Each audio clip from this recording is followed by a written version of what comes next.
طلعت شعیب تعمیرات T V سے۔ پاکستان بھر میں سب سے زیادہ چرچا جن کا ہو رہا ہے، آج ہم آپ کو ان عظیم شخصیت سے ملواتے ہیں۔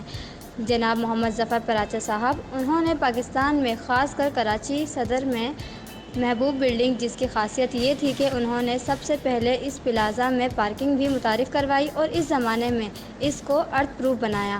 بلڈنگ انڈسٹری میں ایک نمایاں نام رکھنے کے ساتھ انہوں نے منی ایکسچینج کے کاروبار میں ایک اچھی شہرت کا مقام بھی حاصل کیا۔ اس وقت ایکسچینج کمپنی ایسوسی ایشن آف پاکستان کے جنرل سیکرٹری ہیں۔ ان کے خیالات اور مشورے پر عمل کیا جائے تو بلڈنگ انڈسٹریز اور ملک میں ایک خوشی کا دور شروع ہو سکتا ہے۔ آئیے ان کے خیالات۔ ایکسچینج کمپنی ایسوسی ایشن آف پاکستان کے جنرل سیکرٹری ہیں۔ اللہ تعالیٰ نے آپ کو بے انتہا عزت، شہرت اور دنیا کی تمام نعمتوں سے نوازا ہے۔ تو ہم یہ پوچھنا چاہیں گے کہ آپ کی تربیت میں آپ کے والدین کا کیا کردار رہا اور آپ نے ان سے کیا سیکھا؟ دیکھیے جناب، بات یہ ہے کہ میں جو بھی ہوں اپنے والدین کی وجہ سے ہی ہوں، اور جو بھی یہ بزنس سیٹ اپ ہے انہیں کا ہے، اور میں تو ان لوگوں میں سے ہوں جو سونے کا چمچہ منہ میں لے کے پیدا ہوتے ہیں۔ میں نے تو حد تک اچھا دیکھا، اللہ کا شکر ہے، اور میرے والد صاحب کی ہر قدم پہ رہنمائی میرے ساتھ رہی ہے، اور آج بھی ان کی عمر ماشاء اللہ 95 سال سے اوپر ہے، اور آج بھی ان کی رہنمائی ہر وقت میرے ساتھ رہتی ہے، اور کبھی کوئی مسئلہ ہو تو میں ان سے مشورہ کرتا ہوں، بات کرتا ہوں، اور بلکہ یہاں تک ہے اللہ نے ان کو اتنی صلاحیتوں سے نوازا ہے کہ ہم کو کوئی پرابلم آتی ہے تو وہ خود بلا کے ہم کو کہتے ہیں ایسے ایسے کر لو۔ یعنی کہ اتنی زیادہ اللہ نے ان کو صلاحیتیں دی ہیں کہ اگر وہ چاہتے اگر ان پہ کوئی مذہبی کوئی گڑبڑ ہوتی تو وہ آج بہت بڑے پیر ہوتے، کیونکہ وہ آدمی کی شکل دیکھ کے بتا دیتے ہیں کہ اس کو کیا پریشانی ہے اور کیا اس کو تکلیف ہے۔ وہ اس کے بولے بغیر ہی اس کے بارے میں کمنٹس دینا شروع کرتے تھے، تو اکثر لوگ کہتے ہیں تو دل کا حال پڑھ لیتے ہیں۔ تو میں اپنے والد صاحب کے بارے میں یہی کہتا ہوں کہ اگر ان میں فی زمانہ کوئی بھی ذرا سی بھی بات ہوتی تو آج وہ پاکستان کے بہت بڑے پیر ہوتے، جیسا کہ پیر گھوم ہیں جعلی بہت سارے، تو وہ بھی ایک بہت بڑے پیر ہوتے۔ تو وقتاً فوقتاً وہ ہمیں گائیڈ کرتے رہتے ہیں، بلاتے رہتے ہیں، بات کرتے رہتے ہیں۔ ہمیں پرابلم آتی ہے ان کو قدرتی طور پر پتہ لگ جاتا ہے۔ تو یہ سارا سیٹ اپ انہیں کا ہے، ہم تو خالی اس کی کسٹوڈین ہیں اور اس کو لے کے چل رہے ہیں۔ اگر آج وہ ہمیں نکال دیں ہم کچھ بھی نہیں ہیں۔ کیا ان کی یہ اچھائی یا جو صلاحیت تھی وہ آپ میں بھی کچھ اس کا اثرات؟ بات یہ ہے کہ ایک تو میری بدقسمتی ہے کہ میں زیادہ ٹائم ان کے ساتھ نہیں رہا، کیونکہ وہ لاہور ہوتے ہیں زیادہ اور میں کراچی ہوتا ہوں، لیکن اب میں وقتاً فوقتاً ان کے پاس جاتا رہتا ہوں اور کوشش کرتا ہوں کہ کچھ ان کے اثرات میرے پہ آ جائیں۔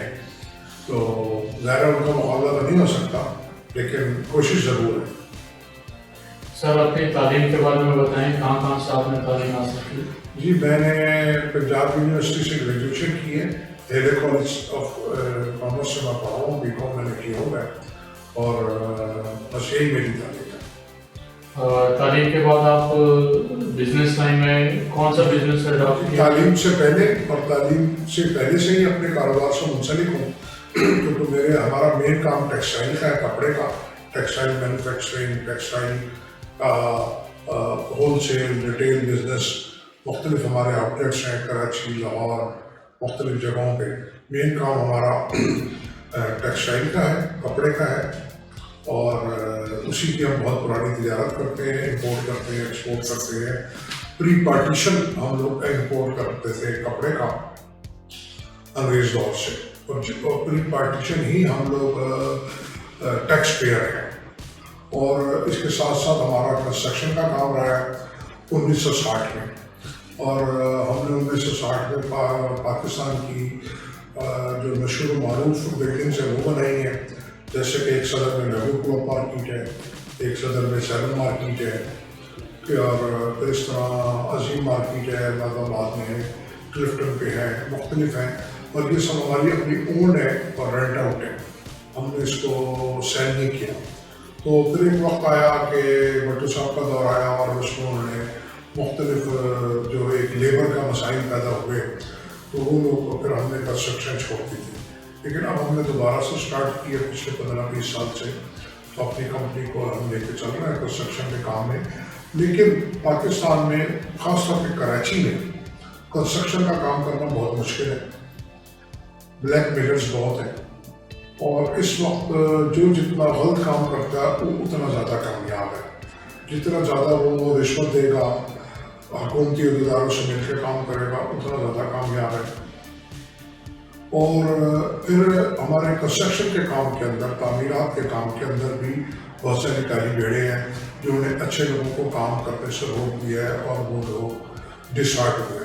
عموماً بلڈر کا نام اچھے لفظوں میں نہیں لیا جاتا، خاص طور پہ وہ لوگ جنہوں نے ہاؤسنگ اسکیمیں بنائی، 20 سال 30 سال 25 سال 15 سال میں ڈلیور نہیں کیا، جعلی زمینیں، جعلی الاٹمنٹ یا ڈبل فائلیں بیچی، یا وہ لوگ جنہوں نے اپارٹمنٹس شاپس وغیرہ کو بکنگ کی اور لوگوں کو ڈلیور نہیں کی، خاص طور پہ غریب طبقہ جو بیچاروں نے اپنی پینشن کے پیسے، اپنے ڈویڈنڈ کے پیسے انہوں نے دیے ان کو وینڈرس کو، بکنگ کرائی اور آج تک انہوں نے ڈلیور نہیں کی یہ چیزیں۔ تو اس کے اندر جو اچھے وینڈرز ہیں میں سمجھتا ہوں ان کا بھی تھوڑا قصور ہے، ان کو چاہیے تھا کہ قوانین چینج کراتے اور اپنی ساکھ کو بہتر کرتے۔ خاص طور پہ اگر ہم دبئی میں دیکھیں تو ساکرا اکاؤنٹ، یا دنیا میں ساکرا اکاؤنٹ چلتا ہے جوائنٹ، جس کو گورنمنٹ دیکھتی ہے اور اس کو وہ دیکھتے ہوئے ان کے پیسے ریلیز کرتی ہے، تو اس میں جو انویسٹر ہے اس کا پیسہ سیو ہو جاتا ہے۔ اور دیکھیے یہ جو بکنگ ہے ٹھیک ہے، ایک حد تک ہونی چاہیے، اس سے زیادہ بکنگ نہیں ہونی چاہیے۔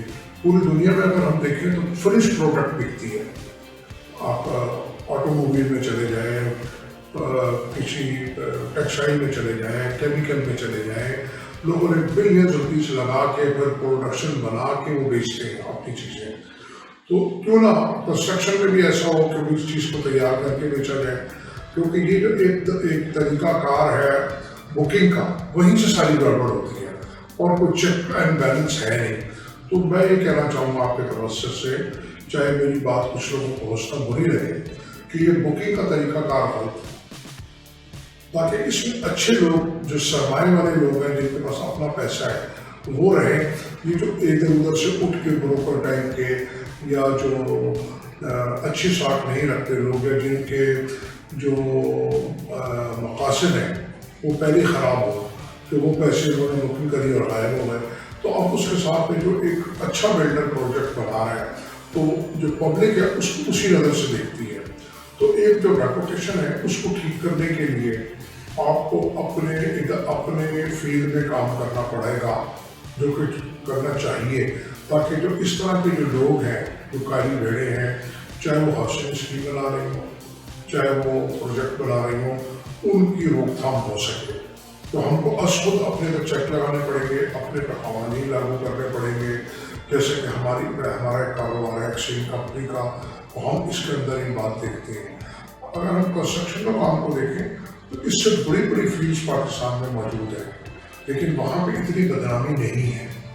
چاہے آپ ٹیکسٹائل میں چلے جائیں، چاہے آپ کیمیکل میں چلے جائیں، چاہے آپ کنفیکشنری میں چلے جائیں، کسی بھی انڈسٹری میں اتنی بدنامی نہیں ہے۔ اور بہت بڑے بڑے پروجیکٹس ہیں، بلینز ڈالرز کے، بلینز روپیز کے، اس کے باوجود اتنا خراب نام نہیں ہے جتنا کنسٹرکشن فیلڈ کا ہے، اور بلیک میلنگ بھی بہت ہے۔ تو اگر ہم ان چیزوں کو ٹھیک کریں، جو بھی ہمارے رولز اینڈ ریگولیشن ہے، اگر ہم اس کو ری وزٹ کریں اور کوشش کریں کہ کم سے کم وائلیشن ہو، تو اس سے کیا ہوگا کہ جو انڈر دی ٹیبل پیسے دیے جاتے ہیں اس کی بھی کمی ہو جائے گی، اور فیئر بزنس کی طرف آنا چاہیے، تاکہ ایک ہیلدی کمپٹیشن ہو۔ اور خاص طور پہ جو باہر کا آپ کا اوورسیز پاکستانی جو فارن انویسٹر ہے وہ بہت زیادہ ریلیکٹنٹ ہے آپ کے انویسٹمنٹ کرنے سے۔ جو کوئی انویسٹمنٹ کر لیتا ہے، یا تو اس کو ڈلیور نہیں ہوتا، یا اس سے مختلف مد میں چارجز لیے جاتے ہیں، تو وہ بہت زیادہ ریلیکٹنٹ ہے۔ وہ پاکستان کی جگہ کل کی مارکیٹ ہے دبئی، وہ دیکھیے کتنی بڑی ڈیولپ ہو گئی ہے اور کس تیزی کے ساتھ گرو کر رہی ہے۔ تو ہم کو بھی چاہیے کہ خاص طور پہ کنسٹرکشن کی فیلڈ میں جو بلڈر حضرات ہیں وہ اپنا ایک برانڈ بنائیں، تاکہ ان کوئی برانڈ کی ویلیو ہو۔ وہ یعنی کہ ان کی چیز اگر وہ برانڈ بنائیں گے، چیز ڈیلیور کریں گے، تو ان کی چیز مہنگی بکے گی، باہر بیٹھ کے بک جائے گی۔ تو اگر اس کے اوپر یہ لوگ عمل کریں تو میں سمجھتا ہوں زیادہ بہتر ہے، بجائے اس وقت چاہیے کنسٹرکشن فیلڈ والوں کو، جیسے گورنمنٹ بھی سپورٹ کر رہی ہے، کہ اب ہم کو چاہیے کہ اب ہم اپنی عزت بنائیں۔ پیسے تو کما لیے، بہت کماتے رہیں، ابھی بھی آگے بھی کمائیں گے، لیکن اس کے ساتھ ساتھ اپنے برانڈ بنائیں، اپنی عزت بنائیں، اپنی ریپوٹیشن بنائیں۔ یہ نہیں کہ صرف پیسے بنانے کی سوچیں۔ اور جو اس ٹائپ کے لوگ ہیں ان کو روکا جائے اور ان کو بٹھا کے بات کی جائے کہ بھائی آپ اتنے عرصے سے لوگوں کو ڈیلیور کیوں نہیں کر رہے۔ یا بہت سے ایسے لوگ ہیں جنہوں نے 20 سال پہلے بکنگ کی تھی اور اب وہ لوگوں کو وہی ان کے پرانے پیسے واپس کر رہے ہیں، اور پھر وہ کہتے ہیں کہ ہم نے تو پیسے دیتے ہیں، ہم نے تو کسی کا نہیں دینا۔ بھائی آپ نے اس کا بیڑا غرق تو کر دیا 20 سال کے بعد۔ یا تو آج کی پرائز، آج کے پیسوں پرائز، آج کی جو قیمت ہے اس فلیٹ کی یا اس پلاٹ کی، اس کے مطابق پیسے واپس کریں۔ نیب کے کیسز سب سے زیادہ ہمارے فیلڈ کے لوگوں کے ہیں، دوسرے قسم کے کیسز میں انتہا ہے، نئے نئے ناموں سے لوگ کام شروع کر دیتے ہیں۔ تو اس کے اوپر بہت زیادہ کام کرنے کی ضرورت ہے۔ خاص طور پہ ایک گورنمنٹ نے ایک ادارہ بنایا ریٹ کے اوپر، کچھ بینکس کام کر رہے ہیں، کچھ لوگ کام کر رہے ہیں، اس پہ کام کرنے کی ضرورت ہے۔ اور اگر اس کے اندر اپنے یونٹ بیچتے ہیں تو آٹومیٹکلی اس کی پرائز بڑھتی ہے۔ اس میں گورنمنٹ نے بہت مراحت دی ہے۔ تو یہ پرانا روایتی طریقہ چھوڑنا ہوگا، ریٹ پہ آئے، پرائیویٹ لمیٹڈ کے اوپر آئیں اور قوانین چینج کرائیں۔ تو اس سے ایک جیسے ریٹ کے بارے میں آپ بتاؤں، جیسے ایک ڈالمن مال ہے، عارف حبیب ہے، ریٹ نیا نازم آباد ہے، تو یہ لوگ اس کے اندر جا رہے ہیں۔ پھر اور جی ایس بینک والے ہیں اور مختلف ہیں، تو اس کو ریٹ پر اٹھانا ہوگا۔ پھر جو آپ کے اسٹیٹ ایجنٹس ہیں جن کی مشروم گروتھ ہے وداؤٹ لائسنس، یعنی کہ پان والے سے زیادہ اسٹینڈرڈ ہے، کہ اگر ہم لوگ ریسٹرکچرنگ نہیں کریں گے، ریشیڈولنگ نہیں کریں گے تو بات نہیں بنے گی۔ اس پہ یہ ضرور ہوگا کہ ہمارے پہ بھی کچھ ٹیکس لگیں گے، لیکن اس کا فائدہ زیادہ ہے۔ ہم کو چاہیے کہ جو خاص طور پہ جو اسٹیٹ ایجنٹس ہیں جن کی مشروم گروتھ ہے، موبائل اسٹیٹ ایجنٹس ہیں یا موبائل بلڈرز ہیں، تو ہم کو ان کی روک تھام کرنی پڑے گی، قوانین بنانے پڑیں گے۔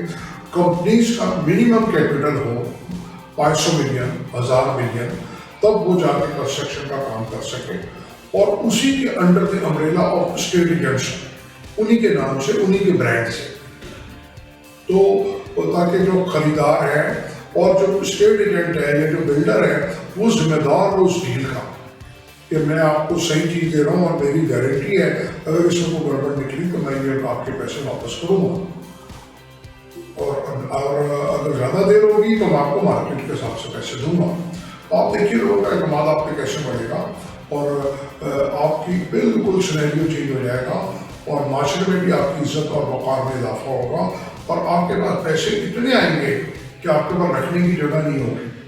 تو ہم لوگوں کو چاہیے کہ ہم کاروباری سوچ سے چلیں۔ آج ہم اپنے برابر انڈیا ملک کو دیکھیں، وہ دنیا کی 5ویں معیشت بن گئی ہے۔ کیوں؟ کہ وہ لوگ ایمانداری سے کام کرتے ہیں، کمٹمنٹ سے کام کرتے ہیں، کم نفع پہ کام کرتے ہیں۔ اس وقت پوری دنیا میں جو بڑی بڑی ملٹی نیشنل کمپنیز کے سی اوز ہیں تمام انڈینز ہیں، جبکہ ہم اور وہ اکٹھے آزاد ہوئے ہیں۔ چائنا ہے، سری لنکا ہے، اگر ہم ویتنام کو دیکھیں، یہ سارے ممالک ہم سن 1990-95 تک ایک جیسے تھے، ایسے تھوڑے اوپر نیچے، اور پاکستان یہ ہے اور باقی لوگ وہاں چلے گئے ہیں۔ تو بیسیکلی ہمارے یہاں ہم لوگوں کی نیت خراب ہے، محنت ہم کرنا نہیں چاہتے، اگلے کی پیسے کی اوپر ہم نظر رکھتے ہیں۔ تو جب تک ہم بزنس مین نہیں بنیں گے، اور اسلام کا ہم بہت نام لیتے ہیں، اسلام کا کوئی ہم قانون یا اس کی کوئی بھی تعلیم کے اوپر عمل نہیں کرتے، جتنے نان مسلم ہیں وہ اس پہ عمل کرتے ہیں، اور وہ انہوں نے جو ہمارے اصول ہیں اسلامی قوانین، کاروبار کے، زندگی گزارنے کے، رشتہ داروں کے ساتھ، لوگوں کے ساتھ حسن سلوک، حقوق العباد، حقوق اللہ، وہ انہوں نے سب لے لیے ہیں، اور ہم نے صرف اور صرف اسلام کی داڑھی لے لی ہے یا ٹوپی لے لی ہے۔ تو وہ لوگ آگے کامیاب ہیں، اور ہم لوگ کہاں جا رہے ہیں؟ خدا نہ کرے پاکستان ڈیفالٹ پہ کھڑا ہوا ہے، کیونکہ میرا ایک شعبہ فارن ایکسچینج کا بھی ہے، ایکسچینج کمپنی بھی ہے میری، تو میں بہت زیادہ ورڈ ہوں پاکستان کی معیشت کے بارے میں، پاکستان کے لوگوں کے بارے میں، مہنگائی کے بارے میں. اتنی مہنگائی ہو چکی ہے کہ اس وقت عام آدمی کا جسم اور روح کا رشتہ رکھنا محال ہو گیا ہے. اور پہلے ہمارے یہاں لوور کلاس، مڈل کلاس اور اپر کلاس ہوتی تھی. اب تو ہمارے یہاں 10 کلاسیں ہو گئی ہیں. Lower class, lower middle class, middle class, upper middle class, first class. تو اور اتنا ایسا فرق ہو گیا ہے. تو یہ تو آپ کے یہاں بالکل انقلاب تیار کھڑا ہے. اور یہ جو ہمارے لیڈر صاحبان ہیں وہ یہ سوچتے ہیں کہ یہ انقلاب نہیں آئے گا یا ہم اس کو لیڈ کریں گے. تو ایک بات میں آپ کو بتا دوں کہ انقلاب جب آتا ہے تو کچھ نہیں پتہ ہوتا کہ اس کا وقت کس طرف ہوگا اور اس کو کون لیڈ کرے گا، چاہے وہ نیچے سے آدمی پیدا ہو، کون ہو. اور پھر وہ آپ کو جو انقلاب ہوتا ہے یا موقع ہوتا ہے وہ آپ کے کنٹرول میں نہیں ہوتا. اب ہمارے ملک میں حالت یہ ہے کہ ہمارے ڈالر اس وقت 240 سے بیٹھا ہو گیا ہے. اور ہمارا یہ خیال تھا کہ ہم کو جب IMF کی قسط ملے گی تو ہمارے ڈالر 200 روپے کا ہو جائے گا، کیونکہ IMF کے ساتھ ساتھ دیگر ممالک نے بھی ہمارے ساتھ وعدہ کیا تھا پیسے دینے کا. جو مختلف انٹرنیشنل مونیٹری فنڈس ہیں انہوں نے، پھر ہمارے جو فرینڈلی کنٹریز ہیں انہوں نے. تو اس کے بعد IMF کے پیسے ملنے کے باوجود بھی کسی نے اپنی کمٹمنٹ پوری نہیں کی، کیونکہ وہ جانتے ہیں کہ کرپشن کا دور ہے ہمارے ملک میں. ہم یہ پیسے دیں گے ضائع ہو جائیں گے، ان کو ہم پر بھروسہ نہیں کیا. پھر اوپر سے سیلاب آ گیا جس کو ہم کہتے ہیں قدرتی آفت ہے، جبکہ ایسی بات نہیں ہے. یہ مس مینجمنٹ ہے.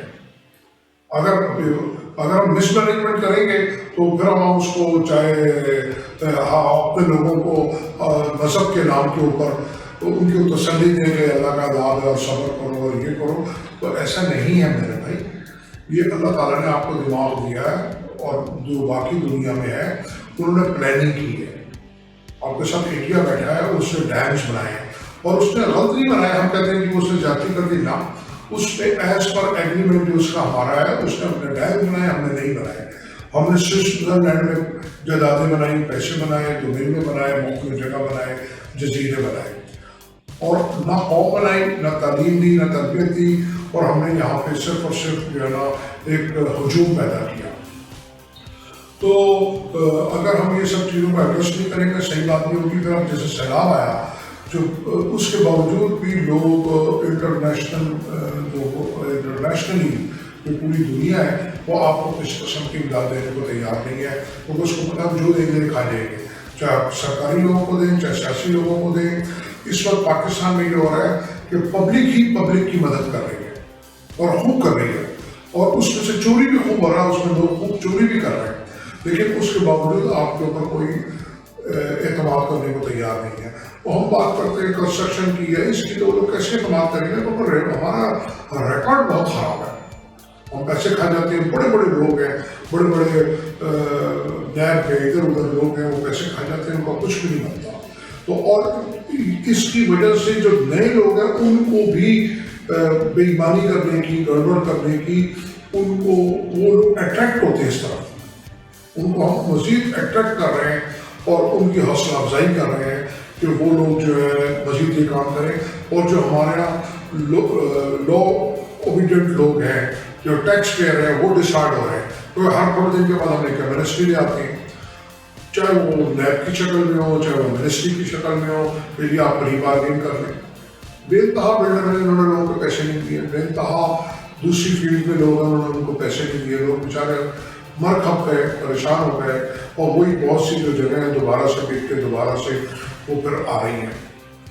اسی طرح ایک اس وقت پاکستان میں سیاسی لوگوں کو بات کروں گا کہ ایک نیا موجود ہے اس وقت پاکستان میں. تمام سیاسی جماعتیں حکومت میں اور تمام کی تمام اپوزیشن موڈ میں ہے، سوائے بلیم گیم کے کچھ نہیں ہے.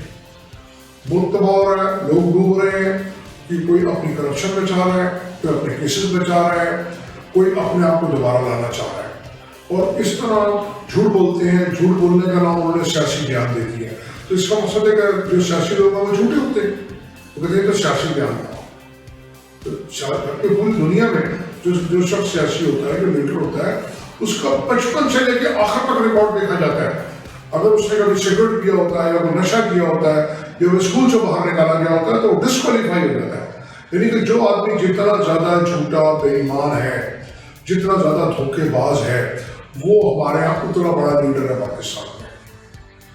اس وقت ایک پارٹی ہے جس کی 70% حکومت ہے پاکستان میں، وہ کچھ کرنے کو تیار نہیں ہے. جو سینٹرل گورنمنٹ میں بیٹھے ہیں وہ کچھ کرنے کو تیار نہیں ہے. سندھ میں جو بربادی ہے وہ ہمارے سامنے ہے. بلوچستان میں جو وڈیرا ادھم ہے وہ ہمارے سامنے ہے.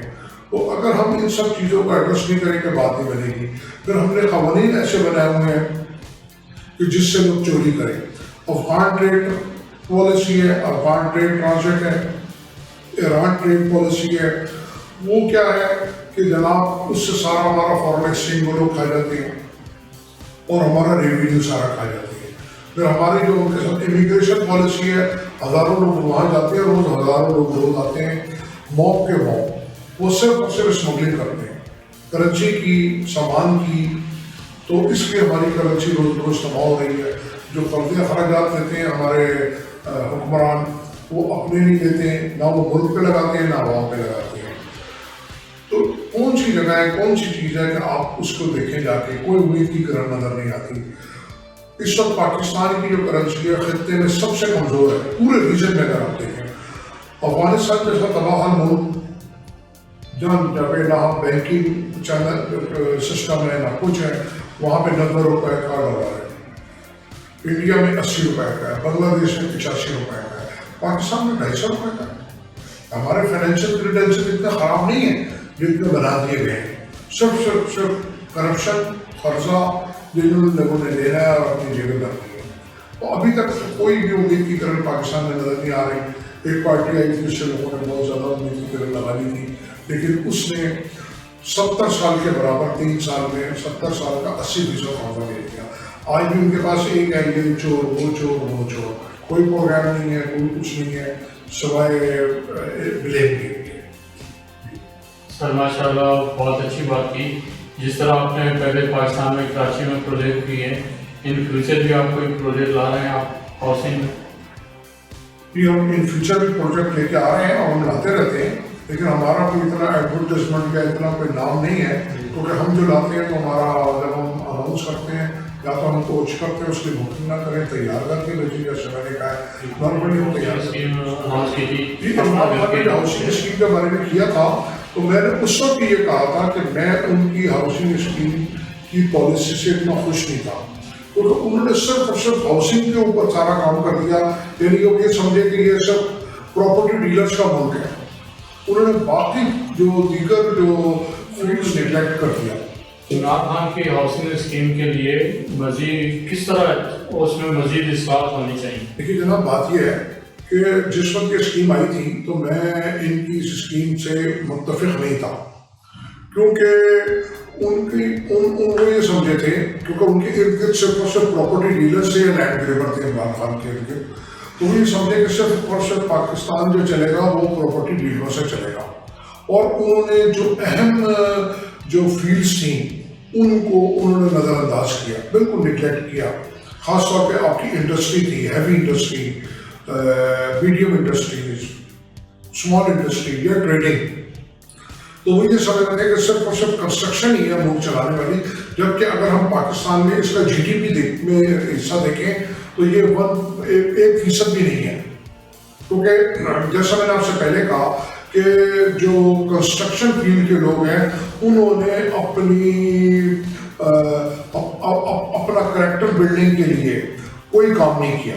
اور خاص طور پہ اگر ہم یہ دیکھیں تو سب سے کم ٹیکس لینے والا یہ فیلڈ ہے. یہ زیادہ تر کام جو ہے نا اس کا گرے مارکیٹ میں انڈر ہینڈ ہے، یا آفیشیل اور نان آفیشیل پرائزز کا بہت فرق ہے. ذرا سا ٹیکس لگتا ہے تو جو اسٹیٹ ایجنٹ ٹائپ کے لوگ ہیں وہ شور مچانا شروع کر دیتے ہیں.